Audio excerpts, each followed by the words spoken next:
The shadow of Mount Elgon. At the foot of Mount Elgon, where the hills roll green across the border, lay a quiet village called Nabutola. Nabutola was the kind of place where everyone knew the sound of everyone else's footsteps. At dawn, smoke curled from thatched huts. Children chased goats between banana trees. Elders gathered beneath the great fig tree to settle disputes and tell stories of spirits who wandered the forests at night. For many years, those spirits were only stories, until Oduka returned. Oduka had left Nabutola as a young man after quarreling with the village elders. Some said he had gone to the cities. Others whispered he had wandered deep into the forests of Mount Elgon to learn forbidden knowledge. No one truly knew. When he returned, he was no longer the laughing, quick-tempered boy they remembered. He was tall, silent, and watchful. A long scar curved across his cheek. He built his hut at the very edge of the village, where the forest began. The trouble started with livestock. Chickens disappeared first. Then goats were found slaughtered in strange ways, not eaten, just left in the dust.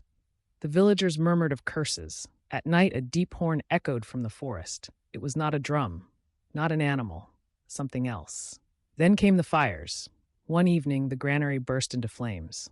The harvest meant to last through the dry season was reduced to ash. As villagers rushed with buckets from the stream, someone swore they saw a tall figure standing beyond the light of the fire, unmoving, watching. Fear took root.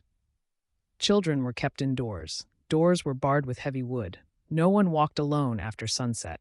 And always, from the edge of the forest, came the sound of that horn. The elders went to confront Oduka. They found bones hanging from trees around his hut and strange symbols carved into the earth. Oduka stood before them calmly, holding the curved horn at his side. "You cast me out," he said. "Now you fear what I have become." Some believed he had learned dark magic. Others believed his power was simpler: anger, patience, and the knowledge of how to frighten people who already believed in spirits. The village divided. Some demanded he be driven away. Others feared that challenging him would unleash something worse. But terror has a weakness. It thrives in silence. One night, Aiken, a young widow whose granary had burned, gathered a group of women and men. Instead of hiding, they followed the sound of the horn into the forest. They found Oduka near a hidden camp. There was no magic, only stolen livestock, oil for fires, and carved tools for making eerie sounds. His terror was crafted carefully, designed to awaken old fears. When confronted by the entire village, not just the elders, Oduka's power crumbled. He had relied on shadows and superstition. In torchlight, he was only a man. The villagers did not kill him. Instead, they bound him and took him to the authorities in the nearest town beyond Mount Elgon. Justice would be handled there. Nabutola rebuilt its granary. The horn was burned, the bones were buried.